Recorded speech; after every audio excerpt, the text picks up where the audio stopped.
you have that power, you're tapping into it. Oh, one, it's so attractive to a man that's looking for something like that.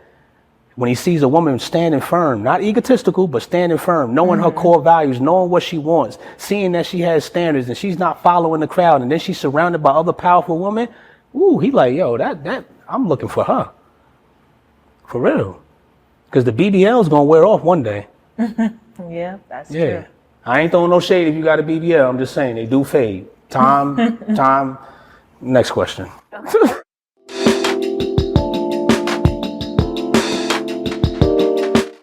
What's going on, beautiful people? Welcome back to the Value TV show. The show where we give you tools to build and have healthy relationships. That's right, tools to build and have healthy relationships. I am Jamel Jackson, your relationship mechanic.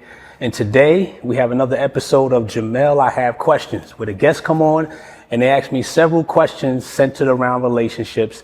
I have the amazing Torogia.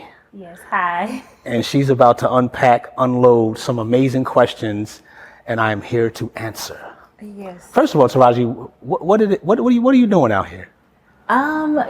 Just living life and trying to become the best me that I can be. Really focusing on myself and pouring into me and trying to get closer to God and really just hear His voice and pour into my purpose. Yeah, and you have a business that you're about to launch, right? Yes, so I am working on a mental health organization for African American women. So that is my purpose, like pouring into us. I feel like, God has called me to save lives, whether it's one or two or whatever. But you all will hear more about that once that launches. So I'm excited to really get out there and make a difference. Okay. Are you in a relationship? And currently I am not in a relationship. It is a season. This is my season to, like I said, this is my single season, and to really just get closer to God. So okay.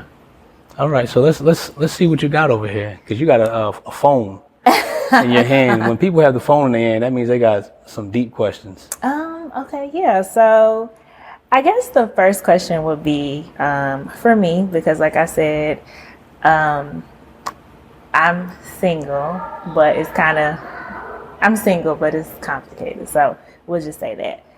But we're not going to stop right there. You're single, but it's complicated. Why is it complicated being single? Explain that to me. No, I'm single. It is a very... Are you 100% single? Yes, I'm 100% single. And I'm single until God tells me otherwise. Why is that complicated? It's just, it was a very different type of relationship. Prior to being single? Mm-hmm. So being single is not complicated. The relationship you were in before becoming single was complicated. It wasn't complicated. Where did the word complicated? You brought up the word complicated. So I'm not gonna say complicated. It was a very special relationship. The relationship was very special. It was a relationship with a very special person. We had a very special relationship. But I think that you have to know when you're not mature enough to accept what God has for you. Understood. So that's why I'm saying, like, it's complicated, because in a perfect world, I don't think we would be apart. Okay. But because we're both in a season where God needs us to be apart so that He can grow closer to us, that's why we're in this season of singleness. But I am going to take this season and pour into myself and be open to whatever God has for me. Understand. I got you. I comprehend now. Yes. Okay. So I guess my first question to you would be, what makes a man feel vulnerable and safe? Because I think a lot of women want men to open up to them, but they don't know how to make them feel comfortable or vulnerable. I believe what makes a man feel vulnerable and safe is, one, environment. Because some men have opened up in the past. Mm-hmm. So let's just say they opened up in the past and they thought it was a safe place for them to pour out and spill their emotions. And then whoever that person was, the recipient, maybe that woman took that and used it against him. You know, some men have said their feelings, and then down the line, that's used as a weapon. You know, man, you acting like that because you was touched. Whoa, dang, man, I told that to you as a security. Yeah. Now you're using my security and it's making me insecure. You know, so for men to feel vulnerable and open up, they have to have a safe place. And sometimes women have to create that environment, you know, creating that safe place. What does that look like? Let's just say you want to ask him a certain question. It may not be for you to ask him at the barbecue while everybody's playing volleyball and the fireworks is going off. You may want to create a nice romantic space at the house, you know. Let's say it might be the candles burning. It's a sweet smelling fragrance in the air. You sitting down and y'all just relaxing, you know, you unwinding from your day. And you could tell that his demeanor is very calm. And you might say, babe, how do you feel about ABC? Because I noticed that when I say this, you react this way. Now he's more vulnerable. Now he's more susceptible to opening up, depending on this. Versus there may be some women that try to get the man to open up during an argument. Okay. Well, damn, can't you just tell me how you feel? That wasn't the right time. Arguing on your way to Walmart. Now he's being more closed. Because it's starting to trigger and remind him of another relationship, or maybe not even a relationship with another woman. Maybe it was a relationship with a relative, maybe with his dad, maybe with his aunt, maybe with his grandmother, maybe with whoever was raising him. They always came at him harsh when he was trying to open up. So now he's shut in, and now he's a grown man the same way. Is it right? No. But if you're that woman in that man's life, one, you need to study your partner and see what his triggers are and the ways he responds in his form of communication. Because yelling might be the thing that just drives him into isolation. Does that answer your question? Yeah, I think it does. Yeah, how about in the audience? Is that good? We got an audience today, y'all. Okay. Go ahead. So my next question for you is, what do I need to do? And this is for all women, because I don't think we ask these questions enough. Like, what do we need to do? We focus so much on the man is what he needs to do. But what do I need to do to make sure that I'm ready to receive the man that God has for me? What do you need to do to make sure you're ready to receive the man that God has for you? Spend time with you. When women do this, I always say this, and I said this, women have so much power. You know, they have a lot of power. And before a man comes into your life, you need to understand the power that you are packing. Spend some time alone with yourself. Get around other powerful women that are in places that you're trying to go. Because a lot of women don't do that. They like, man, you know, I desire to be married one day, or I desire to commit a relationship. I desire to be on fire for God, a powerful woman of God, whatever that thing looks like. But they spending time with people that's not even going in that direction. They spending time with people that are stagnant. They're spending time with people that are going backwards. They're spending time with people who are trying to steal their power. They're spending time with people who are speaking ill into their ears. You can't reach that type of destination in that type of environment. I know we hear that a lot on social media, and especially on a lot of platforms, environment, but it truly matters. When you're around other powerful women that are going where you want to go, you'll reach that destination faster. That'd be the first thing I would do, plant myself in the right environment.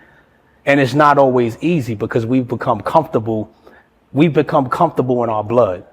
What do I mean by that? We can be bleeding, and instead of getting healed or getting help or surrounding ourselves with other powerful women, we just stay around the ones that we're comfortable with, comfortable in our blood, just comfortable bleeding. Because here's the thing, once I get healed, and now once I start walking in purpose and start walking in my awareness of who I am, now it forces me to change. Now it forces responsibility to come upon me. Now it doesn't bring me the attention of the woe is me. Look at the position I'm in with the woe is me party. You know, I've seen it. You've seen it too, I'm sure, with a group of ladies and they all in the same position, talking about how bad it is because other women are elevating, and girl, she thinks she all that because she married now. Girl, she thinks she this because she got that job over there. Well, if that's where you want to be, why don't you just go over there and ask her how she did it? Or start surrounding yourself with people like that. That's the first thing to do. First thing, get alone. And then start to put yourself in that type of environment. Because a lot of people haven't even sat with themselves long enough to know what they want. They don't even know what they want. They try to, some women find a man and then they start to think what the man wants is what they want. And then time progresses. You're 6 months in, you're a year in. You're like, this is not what I want. But you said you wanted it just to appease him. And now he's being pleased, but you're being dishonored to yourself. No. That was good. That's good? Okay. That was real good. Yeah, man, we got to do that. Women got power. Listen, y'all women that are listening and watching, you have so much power. Listen, the man can't do life alone. I like to use biblical scriptures. God says, a man findeth a wife, he has a helpmate. We need you. We need you. We need you. We need you like water. We'll die of thirst. Yeah. For real. And when women understand that and they tap into that type of power, not in the egotistical way either, not in this way that society's painted now, like I'm a boss, I don't need no man. You headed for a whole nother type of path. In terms, that's not how God designed us to do life alone. But when you recognize you have that power and you're tapping into it, one for one, it's so attractive to a man that's looking for something like that. When he sees a woman standing firm, not egotistical, but standing firm, knowing her core values, knowing what she wants, seeing that she has standards and she's not following the crowd, and then she's surrounded by other powerful women. Ooh, he like, yo, that I'm looking for her. For real. Because the BBL is going to wear off one day. Yeah, that's true. I ain't throwing no shade if you got a BBL. I'm just saying they do fade. Time. Next question. Okay. So let's see. My last question to you is, how do you heal from your past without harboring animosity? I think a lot of women, we say, okay, I'm healed from my past. I'm not worried about this anymore. And then we get into another relationship. And as soon as something happens and it reminds us of our past, it becomes a trigger for us. Or we like, okay, I don't want to do this no more. Like you doing too much, or you reminded me of something I used to know, and I'm done. Mm-hmm. So how do we as women heal from that, and how do we make sure that we don't allow our past to interrupt our future? The first word that comes to my mind is honesty. And a lot of us, men and women, but you were talking about women, being honest. You know, I went through a season where I needed to get healed. I actually went through a 16-week course called The Healer Being Healed. Mm-hmm. So before we went out and touched or started trying to heal people, we had to be healed. And the first thing that we had to learn was to be honest. Mm-hmm. A lot of us aren't honest with ourselves. The thing is, you can put on a parade and a facade, or let me just say this mask in front of everyone else. But when you get home and you step out the shower or whatever you're doing, it's just you right there. You in that mirror by yourself, and you got to be honest. Like, you know what? I'm hurting. Yeah. And it ain't if it's with God. You might have to go to God and say, God, I hurt. This hurts like hell. I don't like what happened. It got me feeling like trash. It got me feeling horrible. It got me feeling incomplete, insufficient, powerless. You might have to yell, scream, cry, curl up, do it. But you're being honest first. Mm-hmm. That's the first step. And then it's a memory issue. I talk about this in my book. It's a bonus chapter called Living with the Memory. For you guys that don't have a copy of my book, get a copy of The Value of Relationships. Go to JamelDJackson.com. I had to throw that in there. No, but seriously, it's a memory thing. So a lot of us never learned how to live with the memory. Because growing up, sometimes we weren't able to express ourselves about how our hurt was, how the hurt was or the pain was. We just swept it under the rug. You went to tell mom or dad or whoever was your parental supervisor at that point in time, hey, this is what happened to me. Go on in the back. You see, we playing cards. It's the card game of the year. Mm-hmm. So you go on in the back and you never say anything. Yeah. Time speeds up. You become a teenager. Something happens to you as a woman while you're a teenager. You want to go tell somebody. They're like, come on, it's Thanksgiving. You really going to bring that up right now? Get out of here. So you go outside. You don't say anything. And now you become adult and you've learned how to mask for so long. But these memories are eating you alive. And now you get into a relationship and you start to do the same thing. Because you don't want to be honest with yourself. You've learned how to mask the memory because nobody told you how to live with it. The memory's not going anywhere because triggers keep having you respond to it. And so now you're with this man and he's doing things and it's triggering memories because you weren't honest. You didn't know how to unpack the memory or live with it. And so the mask is just getting heavier and heavier. And God forbid a woman's in that position, because the mask can get so heavy that the enemy, all he has to do is whisper in your ear, you might as well just kill yourself. Yeah. Or you might as well just give up on this relationship. So what does a woman need to do? Be honest. I hurt. I need to be healed. Then uncover the mask. Take the mask off. Then environment comes back into the play. Get around healthy people. Not perfect people. Healthy people. Healthy people that can hear about your pain. Because some people just want to gossip about your pain. Yeah, girl, tell me. And you tell them all that stuff. And next thing you know, it's on the internet. Yeah. Or it's in another crowd. And now you feel even more shame and blame and guilt. So now you don't want to come around. Or you feel like, you know what, I'm just going to give up. I'm just going to just be with anybody now. And now you settle, but the pain hasn't been dealt with. You know what I'm saying? We gotta be honest. That's one of it's not an easy step because we've been learned to mask for so long. We learned to put on the mask for so long. So the first step being, you'd be surprised what happened when we're honest with ourselves.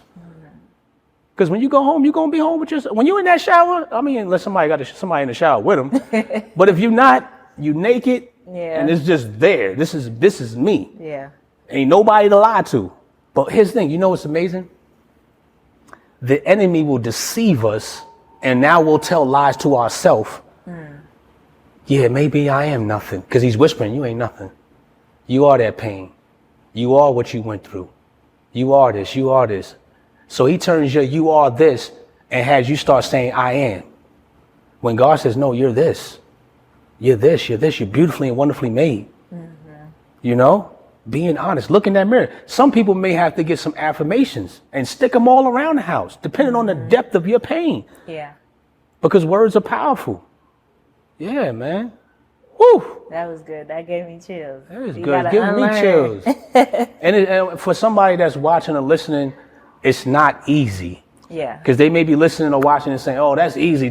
He's just saying no, it's not easy, man. Because that being honest is not to yourself.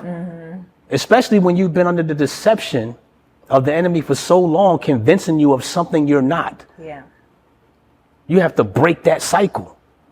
And it may take baby steps. It may be one day where you like, you know what, I'm on fire, I'm honest, this is who I am, this is who I am. And then you fall on Tuesday, but you pick yourself up on Wednesday. Hold on, no, this is who I am. This is what I am. And then on Thursday, you might stumble. Friday, you might stumble because maybe boo thing texts you. And now you start feeling like, oh, maybe my worth is coming from him.